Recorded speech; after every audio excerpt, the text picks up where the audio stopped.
Bitcoin. Hey, Carrie, headed for 10,000. Yeah. Who would have thought? Yeah. A few people did think that. There are a lot of people out there who are saying, told you so, this was going to the moon. One interesting story regarding Bitcoin lately is what's happening with China. They actually tried to ban it is too strong a word, but they're trying to control it really aggressively via various kinds of capital controls. And the fact that it's going up while they're doing that kind of illustrates the point that it's hard to impose capital controls because borders are naturally porous and people with money are naturally clever. So they tend to get around whatever kind of capital control you're imposing. And, in China's case, they banned Bitcoin exchanges and made ICOs illegal. But at the same time, they're dealing with a credit bubble internally. And so they're creating a lot of new currency in order to prop up what are turning into zombie entities within the country. And that money is flowing into Bitcoin, because people still have internet accounts. And so they can still work with Bitcoin in ways in China. And so a lot of that money is flowing into Bitcoin and out of the country. But in the process, it's helping to boost the Bitcoin price. So there are lessons on a lot of different levels here. One is that capital controls are just a bad idea. It's an admission of failure. And it eventually turns people against their government. Because if you have money, that's yours. In your own mind, you own your own money, right? Which is the way it should be. And if you want to move it from, Beijing into a Vancouver, British Columbia condo, that's your right to do that. And if the government tries to stop you from doing that, then all of a sudden the government is your enemy. And then you feel no problem whatsoever with evading the government's rules. The government basically creates a class of criminals by trying to impose controls on what people can do with their money or where they can move their money. And you're seeing that to an extent in China. And, we'll be seeing that all over the world in the next financial crisis because there aren't very many tools left. If you've already got negative interest rates and your economy dips into a recession, what do you do? A lot of the world is going to have to deal with that question pretty soon. And capital controls will be one of the answers. So what we'll be doing is, and this is really late stage credit bubble stuff. It happens over and over throughout history. Countries screw up their finances to the point where it's just not viable anymore. And then they try to control what people do with the money that they're terrified of and want to get out of. You see a lot of examples throughout history of, the death penalty being imposed on people who don't want to take the paper money that's being put out by the government. They demand gold or silver instead or whatever. And we're headed for maybe something not that draconian, but it's still going to feel really oppressive when governments start telling us that we can't move money overseas and we have to transact in the national currency that they're actively destroying. That's going to be the new normal next time around. And, China is a pretty good early example of that process, and it's not working for them. Money is still flowing out of the country. Because that's the logical thing to do if you have money within China is to diversify, buy some stuff in potentially more stable places. The same thing will happen in the US pretty soon. And we'll be trying to store gold and silver in vaults in Switzerland or Hong Kong and open, assuming cryptocurrencies keep it together for the next few years, then we'll be trying to buy Bitcoin and store it somewhere else. These things will all be happening and governments will be responding to the perceived threat from these things. So it's going to be very messy. And there's nothing surprising about it. It's how finance has worked throughout history. Governments, when they're given free rein, overdo it, screw up their financial systems, and end up becoming financial dictatorships in order to keep it together at the end of the process. And we're headed for the end of the process. Based on any number that you want to point to, any macro number, we've never been this highly leveraged before. And historically, record levels of leverage lead to a period of turmoil. Invariably, that is what happens. The government, of course, to keep all those bureaucrats employed, to keep everything going the way it's going, they wind up becoming very authoritarian, very aggressive, and we have soft authoritarianism here in the U.S., arguably soft. Not always, but usually soft in the U.S. But when they get more and more desperate to keep the Ponzi scheme going, what are they going to do then? What's the next? The currency controls and all of this stuff. And now with things like Bitcoin, well, maybe in China they'll go rounding people up. You think the day will come where they actually might be rounding people up in the United States for possession of Bitcoin, John? Oh, can you imagine, Kerry, what that would do? It's like taking away people's guns, right? I mean, well, there's a long list of things that they could do based on what governments have done in the past. And some of them are silly and some of them are terrifying. And there's no way to know what we will do in the next crisis because a lot of these decisions will be made by people who have limited information and are under a lot lot of pressure and limited are getting intelligence. Conflicting advice. Don't forget you just, limited you intelligence. Can't know what they're going to do. Limited intelligence too, Yeah, well, high intelligence, but bad models. You can't call people running the Fed stupid, but you can say they're misguided because they're operating under the guidance of models that, for instance, don't really include debt as a major factor in the predictions that the models spit out. And if you're not looking at the leverage that's accumulating in a financial system, then you don't have a true picture of what's happening. And the Keynesian models that today's Fed governors use don't really look at debt. They just look at aggregate demand. In other words, how much stuff are we buying with borrowed money? And as long as that's going up, they're happy. Yeah. So, these brilliant guys with Ivy League educations are absolutely baffled by today's world. And that's because they're working with models that don't really incorporate reality. Totally. So, they're behaving stupidly. So we can definitely call their behavior stupid. But they themselves are just smart but clueless people at the end of a long cycle. The culture of which they're a part is largely over now, but they don't know it. Yeah. Well, hey, here's a good one, a good time to insert a question from listener Keith. First off, love your work. 3-year listener. The cure is basically my using the old economy as a patient analogy.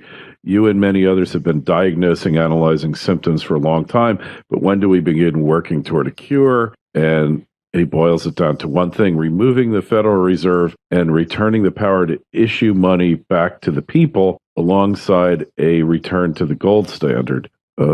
I don't know if that's the cure or not, John, but in this case, the cure could easily kill the patient. That's like giving them 2 IVs worth of chemo at one time to kill off the cancer, and the patient suffers a major organ failure. How do you do that? Well, that's the nature of this kind of leverage. There's nothing you can do that doesn't create a crisis. So there is no fix. It has to work itself out via market processes. And those market processes will be incredibly painful, right? There's just nothing that you can do about debt that is 400 or 500% of GDP. You got to get it down to 100% of GDP. And the people who have the debt that's going to be wiped out are hurt one way or another. Oh, hey, Kerry, I need to digress for a second here. Sure. And make a correction from last time we talked. Oh, yes. I got that email too. Yeah. I said some bad things about Russia that turned out to be based on really old data. And John Merko, one of your listeners, sent an email pointing it out. So I would just like to say that, Mr. Merko, you were right. I was wrong. I was using old information. Russia's population is not plunging right now. It had been for the past 20 years, but it's stabilized in the last couple of years. And I said Russia doesn't really make anything besides oil, which is, it should have been Russia doesn't export many things besides oil. Right. They make arms and oil, and those are their 2 big export industries. But they make a lot of stuff internally that the people in Russia use. So they've got a more varied economy than I made it sound like it was. So sorry about that. I'll be more careful in the future. Yeah, with stats. One thing we can say about Russia that is absolutely true, and to my knowledge, they haven't come to terms with it yet. Well, there's 2 things. alcoholism, rampant alcoholism. There's a reason why the national beverage there is vodka. Okay. Serious alcohol problem, much far worse than the U.S.'s, which is awful as well. Out of control addiction in the U.S. The other thing that's happening, which doesn't get followed much, is Siberia is being colonized by China. And more Chinese settling there and producing, which Russia doesn't really understand that its long-term interests lie more with the West than the East. But, there's such vast empty portions of the Russian subcontinent. It's almost a subcontinent, John, that colonization by China doesn't seem to be a threat now, but there will come a time when they're going to be stuck with it, and it's going to be a big problem for them. Yeah, I mean, that's more of a longer term thing, but Russia is gigantic. If you look at a map, you see Moscow is way over on the western side. And that's still a hike from Western Europe. Germany and France always try to invade those guys. And then they realize that the place is absolutely vast. They get to a couple of major cities and realize they've got a lot more to go. And then winter hits, So Russia is a unique piece of land that has a really interesting future if global temperatures are going to continue to rise, then it's going to be interesting to see what happens to Siberia, the eastern part of Russia that is almost uninhabitable now, but might be inhabitable and might be agricultural land at some place. Same thing with Canada. Those guys have got to have mixed feelings about the whole concept of global warming, because in one sense, it's bad for a lot of things that are established, but it might open up an awful lot of land for these guys. So anyhow, that's a longer term digression, yes. But something that's interesting from the point of view of these big cold countries. Oh, it's very true. Well, I don't know if we have no idea why it's happening. If it's happening, it's stopped happening for the past 17 years. Supposedly. Yeah, they've been rigging the data, whole bunch of things. Jerry, if you're out there listening, I'm not buying that it's all man-induced, and I'll stay in Florida. But hey, if Toronto had weather that it went down to like New York City, 350 miles south, and it only went down to 40 degrees for the most part during the winter, Toronto might be an alternative, an option to live there. But as far as I'm concerned, the place is pretty much unlivable now, with the below zero temperatures being the norm in the winter. So it's like they live there or Buffalo, what's the difference? But, good point, definite digression. And, we've got a lot of issues that we can do something about, rather than worrying about things that we can't do anything about. Probably too late if there is, in fact, man-induced climate change. I mean, we must affect the climate in some way, obviously, but how much, that's really the issue. I think it's probably overall benign, but smarter people than me, maybe even smarter people than the ones running the Federal Reserve, think otherwise. But John, we got like intractable problems here that can't be solved by our political system, and something is going to have to give at some point, right? Oh yeah. When you borrow this much money, nothing else works. There's one other indicator that's way more short term, so it's almost actionable, and that is the dumb money movements out there right now. For the past few years, the stock market in the U.S. has been propped up by corporations borrowing really cheaply and then using the proceeds to buy back their own stock. And you can graph the S&P 500 against the amount of new money flowing in via these equity repurchases, and they correlate almost perfectly. So that's one of the big things pushing up the U.S. stock market. But it's starting to moderate. Companies are buying less and less of their own stock right now, which would normally be a sign to start shorting the market. But that money is being replaced to an extent by retail investors opening new accounts at Charles Schwab and places like that, and starting finally to jump into equities. They've been resistant.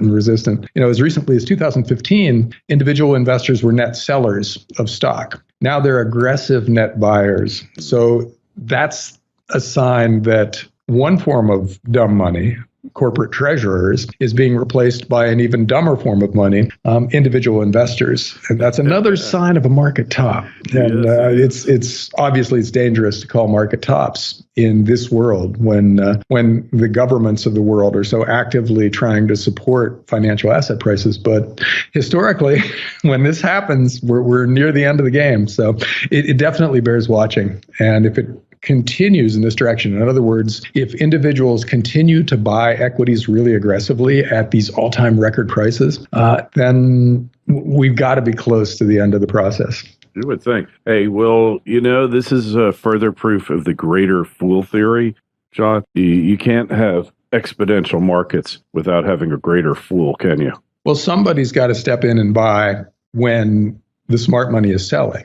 And a lot of institutions are now getting out of equities, and they're handing that stock off, first of all, to corporations and then to individuals. And that's part of a normal historical pattern. The smart money, which is to say the hedge funds and the major mutual funds and the big clients of the major money center banks, tend to get in early. And then they ride the incipient bull market up until it becomes an old bull market, and then they start selling their stock to other people. And those people tend to be wrong. And this goes on in every cycle. And part of this is because the rich guys have better information because they're clued into what the big banks are doing, and the big banks largely control the government. Mm-hmm. So they know that, for instance, quantitative easing is going to happen, and it's going to pump huge amounts of cash into financial assets, and other things being equal, that'll drive up prices. They get that early on. And retail investors, the little guy, he's shell-shocked from the last bear market and doesn't want anything to do with equities, no matter what the government is doing. And it takes a really long time to come around and think, there's a lot of easy money being made here. Let me jump in. Well, by that time, the hedge funds are happy to sell him their stock. And this is a really sad process because, the retail investors are people who are trying to save for a decent retirement, trying to put their kids through college. In other words, they're doing good things with the money that they would make if they made money in the stock market. But that's not how it usually works. Usually they get in late, get creamed in the subsequent bear market, and then stay out during the subsequent run up when the real good gains could be made that would allow them to live the kind of life they'd like to live. Very frustrating. And a lot of this is government policy. This is basically the rich guys of the world harvesting everybody else, Yeah. And it doesn't have to be that way. We could have a system that is run for Main Street rather than Wall Street. But that's just not how it works now. Well, the current system is going to collapse at some point.